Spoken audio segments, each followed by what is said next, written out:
Salut chers auditeurs, salut chères auditrices, bienvenue dans Sans Algo, le podcast qui vous en fait découvrir d'autres. Je suis Mathilde Mélin, journaliste pour Slate.fr et amatrice d'histoires farfelues, surtout quand elles sont bien racontées. Quand je vais au cinéma, il m'arrive très souvent de choisir un film à cause d'un nom, parce qu'il y a un acteur ou une actrice que j'adore, ou encore mieux, parce qu'il y a quelqu'un de connu qui fait ses premiers pas à l'écran et que je suis curieuse de le découvrir. Dans le podcast, par contre, c'est plutôt l'inverse. Quand je vois arriver un podcast incarné par une star, par quelqu'un de connu en dehors du petit monde du podcast, je me méfie un peu. Parce que bien souvent, la présence de stars en tant qu'animateur et animatrice donne lieu à des contenus assez lisses qui ne sont pas du tout, mais alors pas du tout, ma came. Eh bien, figurez-vous que j'ai trouvé un podcast incarné par une personnalité connue qui m'a donné tort. En réalité, je l'ai déjà évoqué à ce micro dans l'épisode 15 de Sans Algo sur mes podcasts préférés de 2021.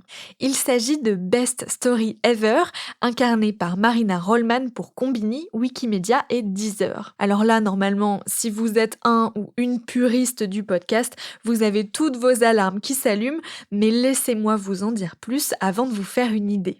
Le concept de Best Story Ever est simple. L'humoriste Marina Rollman raconte des histoires vraies trouvées sur Wikipédia en moins d'un quart d'heure. Évidemment, elle ne lit pas la fiche Wikipédia du boson de Higgs ou du règne de Louis XIV, non. Elle préfère des histoires moins connues et surtout plus farfelues qui, bien souvent, proviennent de plusieurs pages Wikipédia. Je garde un souvenir pour le moins ému de la première fois que j'ai écouté ce podcast. C'était un épisode de la saison 1 intitulé Dominomus, un oiseau à abattre, et ça commençait comme ça.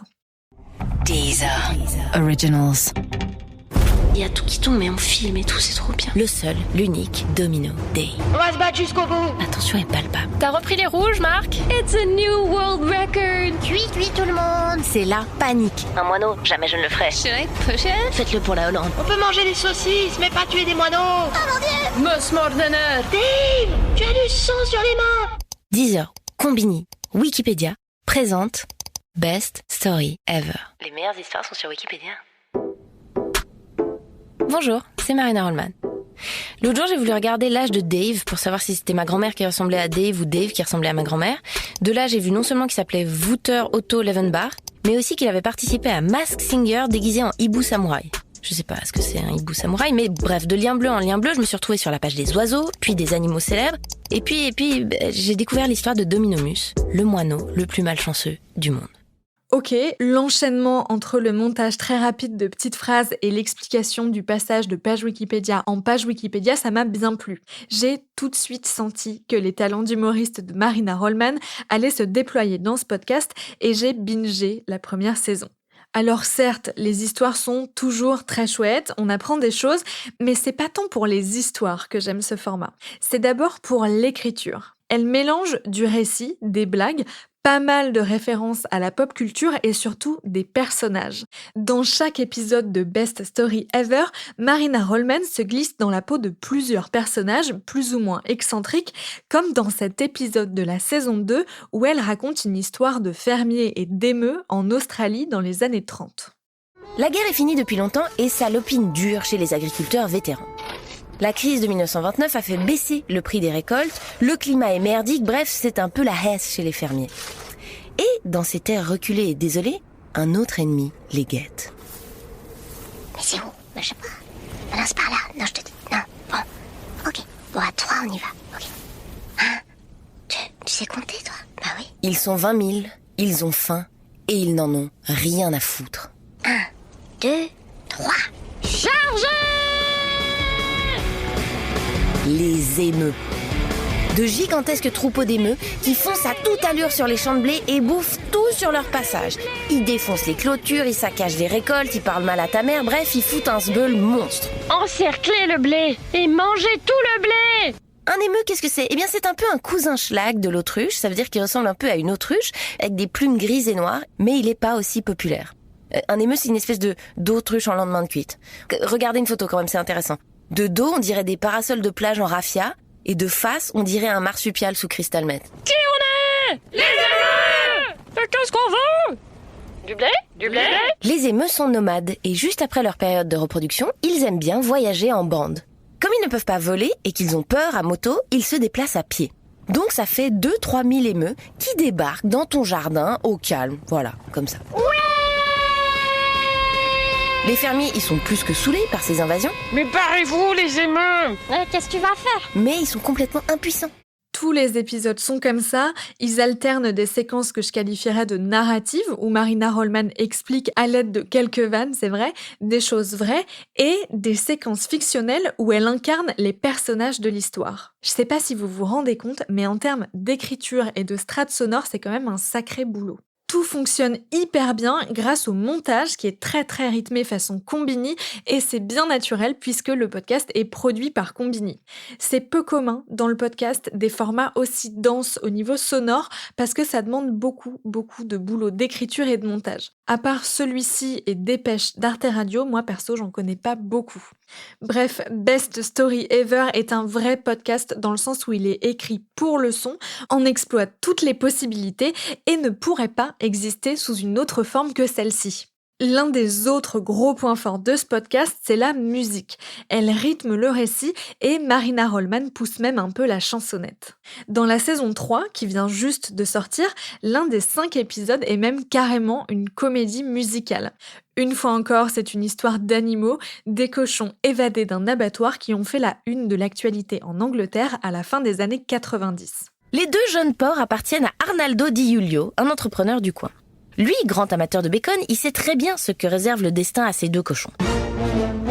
Moi, je m'appelle Arnaldo et je suis le méchant. Oh non! Est-ce que j'aime mes cochons? Oui, je les aime bien. Je les aimerais bien plus. Tartinés sur du pain. Sérieux? Direction l'abattoir pour faire du boudin noir. Non. Jeudi 8 janvier, donc, Arnaldo met les cochons dans sa camionnette, direction l'abattoir, à quelques kilomètres de là. Panique chez nos 2 héros. Frangin, j'ai peur de finir transformé en saucisse. C'est pourtant notre destin, Sorette. C'est ainsi, de père en fils. Mais moi je veux voir le monde. Les aspirateurs et la Joconde. Alors, on va s'évader, Sorette. Autant vous le dire, jusqu'ici, mon épisode préféré était celui des émeus de la saison 2, mais il vient d'être détrôné par la comédie musicale porcine et de loin. Je vous conseille aussi très vivement le premier épisode de la saison 3, Liaison dangereuse chez les pirates, qui est vraiment très chouette. Bref, Best Story Ever, c'est drôle, c'est rythmé, on apprend des choses. J'ai voulu savoir quelle était l'implication de Marina Rollman dans ce podcast produit par Combini en association avec Wikimedia et diffusé en exclusivité sur Deezer. Je l'ai donc invitée au micro de Sans Algo. Bonjour Marina Rollman. Bonjour. Comment en êtes-vous venue à travailler sur le podcast Best Story Ever ? Eh ben en fait, j'avais fait plusieurs petits projets avec Combini et ils m'ont contacté avec cette idée. Et généralement, c'est des trucs que tu fais pour l'argent ou parce que tu te dis que c'est un peu nécessaire professionnellement. Et en fait, il se trouve que par hasard, ils ont vraiment tapé sur l'idée juste qui parle complètement à mon cœur. C'est-à-dire que c'est rarement des projets passion, tu vois, quand il y a un studio ou une boîte de com machin, qui vient vers toi avec un projet, généralement, c'est... bon, voilà, tu fais le choix de le faire de manière un peu rationnelle, quoi. Et là, il se trouve qu'en fait, c'est véritablement ma passion à la base de me perdre sur Wikipédia. J'adore ça, je passe ma vie à tomber dans des espèces de rabbit hole fous, et après, j'envoie des screenshots à des amis, enfin voilà. Et donc, voilà, ils ont parlé à mon cœur, donc j'ai dit, je vais le faire gratuitement. Ils m'ont dit, mais vraiment, on veut te payer. Je dis, bon, d'accord, ok, très bien, si vous insistez. Et voilà, donc, en fait, eux sont venus avec... cette idée-là, qui est donc un partenariat entre Combini, Deezer et Wikimedia, donc la fondation qui gère Wikipédia. Et voilà, et donc en fait, moi, le but, c'est juste que parfois je suggère un peu des histoires, mais c'est surtout que je vienne interpréter des textes sur des articles qui me passionnent, et ensuite que je vienne rajouter des blagues. Donc c'est vraiment, ça n'est que du plaisir et de la passion. Quand on vous a appelé pour travailler sur ce projet, ça a été quoi les étapes suivantes? Vous disiez que vous interprétiez les textes et que vous rajoutiez des blagues, donc ça veut dire que c'est pas vous qui C'est les pas moi qui les écrivez? écris, c'est, à la tête de ça, il y a plusieurs contributeurs, mais à la tête de ça, il y a, un homme extrêmement doué qui travaille chez Combini qui s'appelle Raphaël Camoun, et parfois il est aidé, par d'autres et en fait, l'idée à chaque saison, c'est un peu de se pitcher des sujets, donc c'est beaucoup Raphaël qui va les dégoter, mais d'autres aussi, c'est un peu participatif et après lui, il fait le tri. Ils choisissent, plutôt je crois avec une équipe de rédaction chez Combini, les 6, 7, 8, peu importe le nombre d'épisodes qu'ils vont faire la saison et ensuite, il les rédige. Si moi j'ai des trucs à dire, je peux, mais et en fait, ce qui se passe, c'est que quand on est en enregistrement, j'ai déjà eu le texte et cetera et le but, c'est là-dessus de jazzer, de faire des impros, de rajouter des blagues, de partir sur des tangentes, de faire des espèces d'apartés comme ça, des digressions. Et moi, je suis vraiment là. C'est assez confortable parce que d'habitude, moi, je suis vraiment auteur, j'écris beaucoup, en quantité, je veux dire, depuis des années.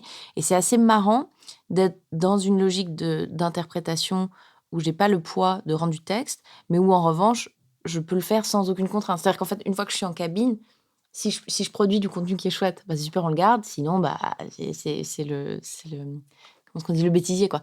Et en fait, ce qui est marrant, c'est que donc le setup, c'est qu'en fait, on est dans une salle d'enregistrement, un studio. Moi, je suis dans un petit aquarium en verre et je vois les autres, mais j'ai pas leur son. Eux ont le mien et le but, c'est que je les fasse assez rire pour que je les vois physiquement. Je vois les manifestations, je vois les épaules qui sautent ou des gens qui tombent d'une chaise ou un truc. Parce que voilà, moi, je suis toute seule et c'est hyper rigolo, en fait. Moi qui ai l'habitude, à la base, moi, je suis humoriste, je fais du stand-up, je fais de la scène. C'est assez marrant de fonctionner complètement différemment. C'est-à-dire de pas être devant un public, de pas avoir le côté un peu tétanisant de la salle, du noir, etc.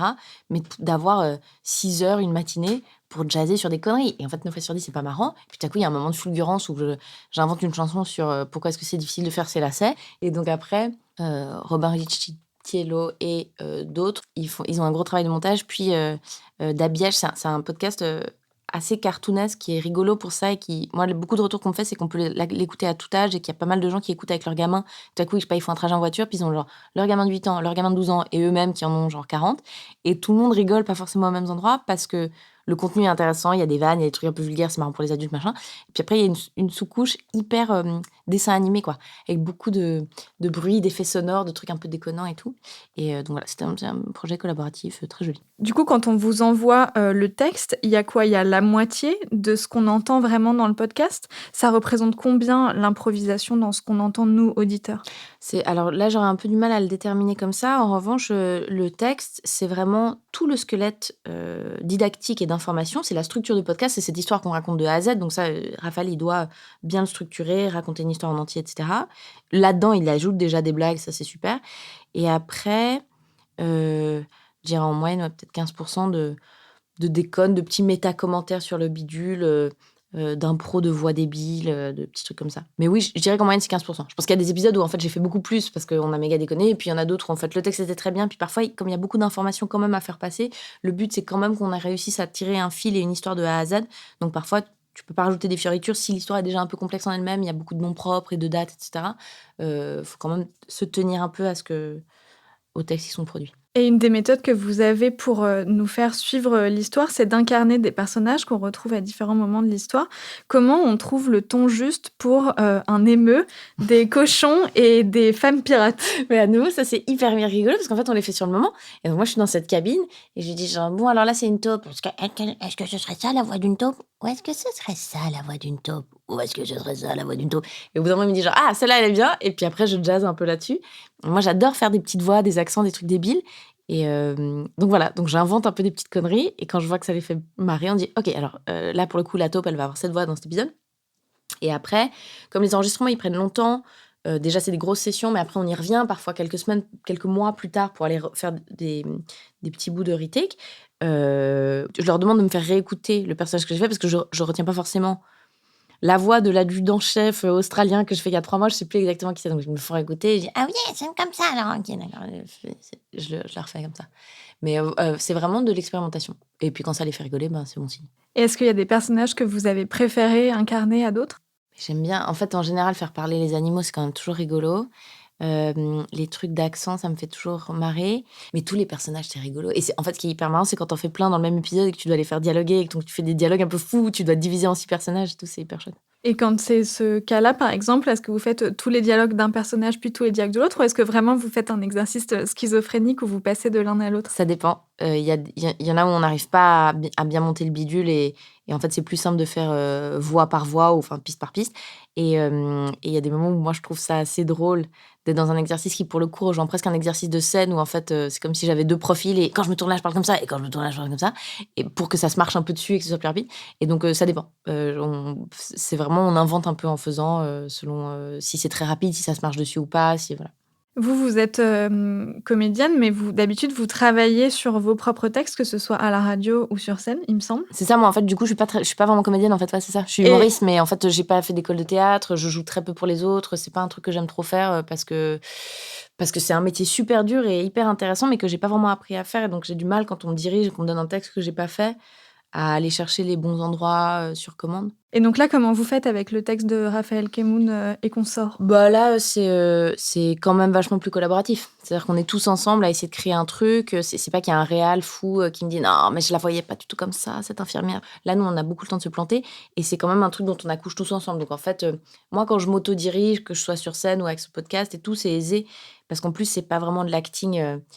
C'est par fulgurance, c'est des petits moments de jeu, de faire une blague, faire une voix, etc. Mais c'est pas la même chose que d'avoir 6 semaines de tournage où tu joues un brancardier pendant la Deuxième Guerre mondiale en Pologne, tu vois, où là, il faut aller construire un truc, il faut taper très juste. Donc, ce travail-là, où on co-crée et on fait rigoler les gens, ça va. C'est différent, par exemple, que si on faisait une fiction sonore, où là, pour le coup, il faudrait vraiment être comédienne et dire, OK, t'as construit ce personnage, il faut que tu puisses le tenir pendant X jours, etc. Ça, pour moi, ce serait un peu plus compliqué. Une fois que les épisodes de Best Story Ever sont enregistrés, est-ce que vous avez votre mot à dire avant diffusion? Est-ce qu'on vous les fait écouter après montage? Je trouve un peu dur de s'encaisser soi-même pendant des heures, que ce soit audio ou vidéo. Et donc, non, je fais confiance absolument. Et je trouve ça cool, en fait, d'être dans un truc de lâcher prise parce que en faisant de la scène, en faisant du stand-up, je suis quand même dans un exercice très solitaire et assez où on peut vraiment être dans le contrôle parce qu'on est seul, maître à bord, etc. Et je trouve marrant quand on est dans un exercice un peu plus collaboratif de se dire que les gens s'apportent des choses si on ne se surveille pas parmi tout le temps. Et comme c'est pas un truc pyramidal, c'est pas mon podcast, pas mon histoire et tout, je trouve ça assez joyeux quoi, d'être dans un truc d'équipe plutôt que de vouloir avoir la main mise sur le processus de A à Z. Dans les 2 premières saisons, dans plein d'épisodes, vous poussiez un peu la chansonnette, parfois un peu timidement et là, vous avez poussé le curseur à fond puisque vous avez fait un épisode en comédie musicale Là, on est à fond. sur des cochons qui Bien sûr, s'échappent d'un évidemment. abattoir. Comment vous vous êtes dit: «Tiens, cette histoire-là, je vais la chanter» et surtout, comment vous avez passé le pas de chanter des parties de cette histoire? Ah là là, moi, Broadway. Alors, ils sont arrivés avec l'idée, parce qu'en fait, moi, depuis toujours, j'ai un problème avec les jingles, mais ça, même dans le privé, je fais des jingles tout le temps dans la vie pour rien, tu vois, les petits chiens qui sont pas mis sur le trottoir. Donc, à la base, ils ont capté assez tôt, alors que c'était pas vraiment dans leur ADN sur les premières saisons, que j'aimais bien chanter dès que j'ai envie de dire des conneries. Ok. Et là, parce qu'on en a beaucoup parlé avec Raphaël, il est admirateur comme moi de la comédie musicale anglophone, enfin de ce qui a pu produire des trucs comme Book of Mormon ou des choses comme ça, qui est un peu moins présent en France. On ose un peu moins déconner avec la forme de la comédie musicale. Bah là, il s'est chauffé, il a dit, bah, tu sais quoi, on va te la faire, cette comédie musicale, madame. Et donc, il l'a écrit, hein, je devais l'interpréter. Et ensuite, c'est énormément de patience de leur part de supporter quelqu'un qui chante extrêmement mal. Moi, j'osais pas trop. C'est hyper insécurisant de chanter quand on n'a pas l'habitude, quand on s'entend dans le casque, quand on chante pas juste. Étonnamment, tout se débloque à partir du moment où ce n'est plus ta voix. Si tu fais un accent, si tu imites quelqu'un, si tu le fais dans une autre langue, tout se détend vachement. Parce qu'en fait, je pense que c'est pas une question technique, c'est juste une question de vulnérabilité, enfin de mise à nu humaine et sentimentale, quoi, que de chanter. Et voilà, ça m'a donné envie de faire des cours de chant, ça m'a conforté dans l'idée qu'il y a vraiment des trucs drôles à faire en comédie musicale. Et c'est les retours que j'ai beaucoup là depuis que c'est sorti. C'est non seulement c'est cool, on peut l'écouter avec toute la famille, mais surtout tout le monde me dit genre, en fait, il faut sortir ces sons immédiatement sur Deezer. En fait, il y a une compile géniale à faire, je suis assez d'accord. Ils ont fait des bangers. Et voilà, je suis très contente, j'espère que les gens vont swinguer. Après, j'ai beaucoup de mal à me réécouter. T'imagines déjà que si j'aime pas trop me regarder sur scène ou m'écouter un podcast, t'écouter chanter alors que tu sais que tu chantes pas bien, bon, ça c'est des parties que je vais skipper, mais je suis très heureuse si ça fait danser les gens. Peut-être cet été, on peut imaginer, c'est la saison des mariages qui arrive bientôt, peut-être des gens vont ouvrir la danse des mariés sur mes chansons. Voilà, on ne peut que rêver, on ne peut que rêver. Et est-ce qu'il y aura une saison 4 à Best Story Ever? En tout cas, est-ce que vous en auriez envie? Je sais pas trop. Je pense qu'il y a encore des trucs à faire. Mais après, c'est vraiment une question de... Faut que ça reste, je crois, amusant et que ça devienne pas trop un boulot, trop carré. Et puis après, je sais pas, on peut se poser la question de est-ce qu'une saison 4 ou alors est-ce qu'une forme un peu différente ou alors est-ce que... Voilà, on tâtonne un peu, mais là, c'est pas la... Vu que celle-ci vient de sortir, c'est pas la priorité, puis que moi, j'ai beaucoup de boulot à côté. Mais en tout cas, j'adore cette équipe et je trouve le concept très drôle, donc je suis sûre qu'il y aura ça ou peut-être une autre forme, mais qu'il y a encore des trucs à aller exploiter là-dedans. Ouais. Merci beaucoup, Marina Rollman. Merci à vous. J'espère que ça vous a donné envie d'écouter Best Story Ever. C'est un podcast produit par Combini pour Deezer. Il est donc disponible uniquement sur cette plateforme. Il faut avoir un compte, mais pas forcément payer d'abonnement. Vous aurez juste de la pub entre les épisodes. Merci d'avoir écouté cet épisode de Sans Algo. Abonnez-vous, mettez-nous des étoiles sur votre plateforme d'écoute et envoyez-nous vos remarques et questions par mail. Et surtout, partagez les épisodes à vos proches en galère de bons podcasts à écouter, ils devraient normalement trouver leur bonheur. Je vous donne rendez-vous la semaine prochaine pour d'autres recommandations garanties 100% sans algo. Sans Algo est un podcast de Mathilde Mélin, produit et réalisé par Slate.fr sous la direction de Christophe Caron et de Benjamin Septem-Ours. Merci à Benjamin Septem-Ours pour l'enregistrement, à Mona Delahaye pour le montage et à Victor Benamou pour le mixage.